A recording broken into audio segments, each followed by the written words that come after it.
The road to the Breslin Center is just one win away for the remaining 6 Northern Michigan girls basketball teams looking to shoot past their quarterfinal opponent this evening.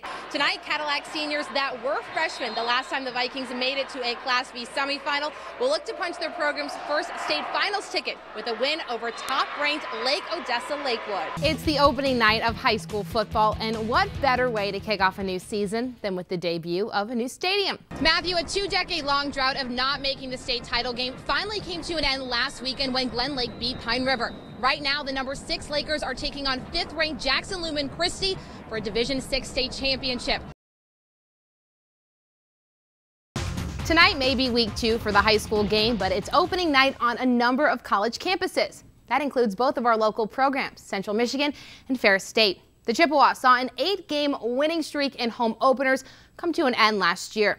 They look to start a new streak this evening against FCS foe Presbyterian. John Bonamigo leading the Chippewas into year 2 of his regime. Things get started off quickly for the Maroon and Gold. On the second snap of the game, Devin Spalding gets around the right side and he is off, taking it untouched 69 yards. Just like that, Central Michigan takes a 7-0 lead. From there, CMU defense takes over. Blue Hose try to run the option keeper, but Alex Briosny makes the tackle. Later in the first, Presbyterian goes in the air. Amari Coleman lays a big hit on Darrell Bridges. After a lackluster first half, Chippewas open things up. They cruise to a 49-3 win over Presbyterian. In Division 2, Ferris State starts the year ranked in the top 20, opening up against Ohio Dominican. Bulldogs up 17 at the half. Panthers try to get back into it by going to the air, but Grant Russell is picked off by Ferris's Willie Smith with the leap and grab. 2 plays later, Bulldogs look to grind it out, but Robert Thomas III coughs up the ball and Billy Atkins recovers for Ohio Dominican. After a Panther punt, Ferris goes to work. Reggie Bell getting the call under center, and he shows what he can do, tiptoeing up the far sideline into Panther territory. Later in the drive, Bulldogs give it up the middle to Jahan Brown. He finds the painted grass. Ferris State wins comfortably, 41-0. Welcome back. The fans have spoken this week, and 70% of our audience said that they want to see something new. Mesig and East Jordan have never met on the gridiron until this evening. The Red Devils coming off an impressive win over Suttons Bay, while the Bulldogs look to bounce back from a tough 2-point loss to Central Lake. Red Devils go into a bag of tricks on this one. Quick reverse action. It fools our cameraman, but he eventually catches up with Ryan Graham, busting loose up the middle, sliding into the end zone on his knees for the score. Bulldogs now turn to the air. Finding a bit of room on the outside, Dylan McCoy with a nice gain up the far sideline. Later, Red Devils trying to add to their lead, but the snap goes over Colin Shepard's head. Mad scramble for the ball, and the Bulldog D gets in there to make the recovery. Red Devils come right back, though. Shepard going up top and finding Nick Norton behind the defense. He beats everyone to the end zone for the score. Red Devils up 19 at the half. They improved to 2-0 with a 39-8 win over Mesig. In another NMFL crossover, Charlevoix takes on cross-county rival Boyne City. Pick this one up with the Raiders up 2, and they're adding to that lead. Malcolm Williams finds some running room down the far sideline. He won't stop until he's put 6 on the board. Raiders take an 8-point lead. Boyne City answering back. Mason Gardner moving to his left, uncorks a beautiful pass to Eric Carson on the near sideline. He reaches for the pylon, and the refs say yes. Touchdown Boyne City. Ramblers going for 2 to tie it up, and Joseph Baugh does just that. Up the gut for the conversion, but it's the Raiders pulling out late, 22-14 over Boyne. Fixtures at games on every field and court across Michigan are in dire need of some help. 10 years ago, there were 12,000 officials registered around the state. Today, that number has shrunk to 10,000. A referee shortage that is particularly felt in northern Michigan, where the average age of officials is 62 years old. Mark Stewart has been officiating high school sporting events for 37 years, but he's not sure how much longer he can keep working and he's worried about the future of officiating. Seems like we're getting more and more games. We just don't have a lot of bodies to be able to cover all those. Right now we're okay, but it's getting to the point where it's a critical stage.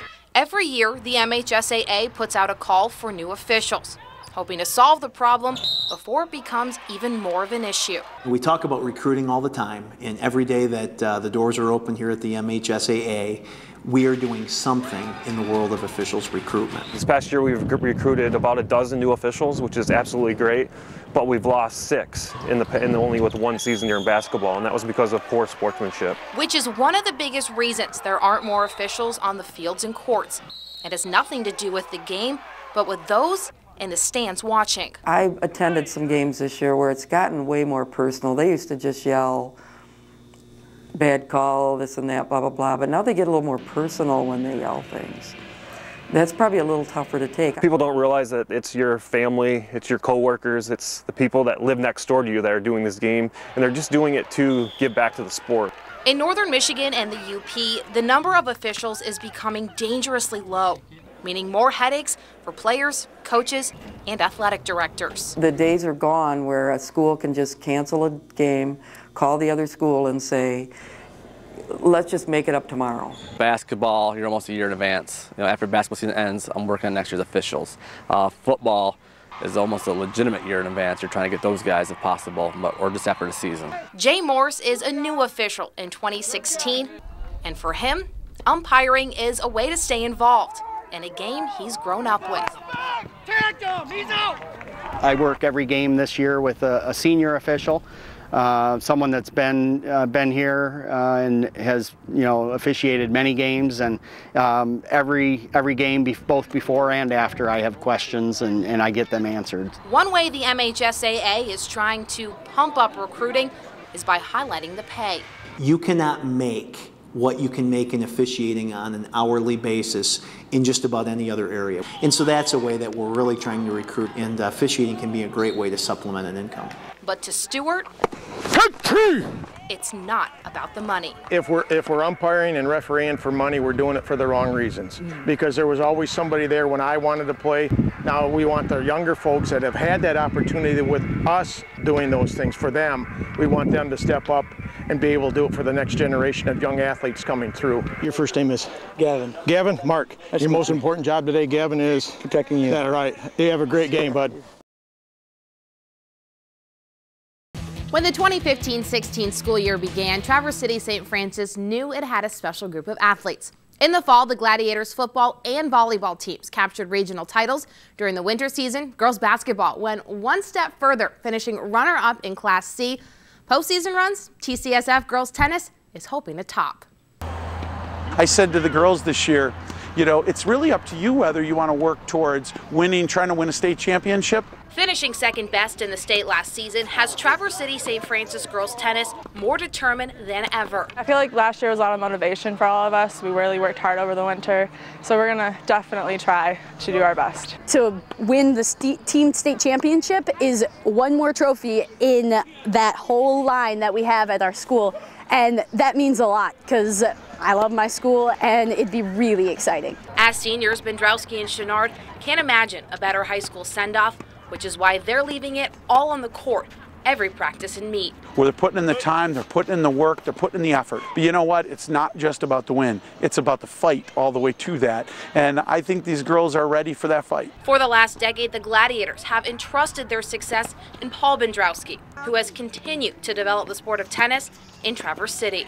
Originally, when I came here almost 10 years ago, there was no middle school program, and I started first with the middle school program, and we grew it from a few kids to now we have about 70 kids in middle school playing tennis. Early repetition that has benefited this group of Gladiators. A lot of my improvement since middle school has been because of Coach Bendrowski. And he's worked really hard with this program, and he's made it what it is today, and he always keeps us very focused and everything, which helps us a lot.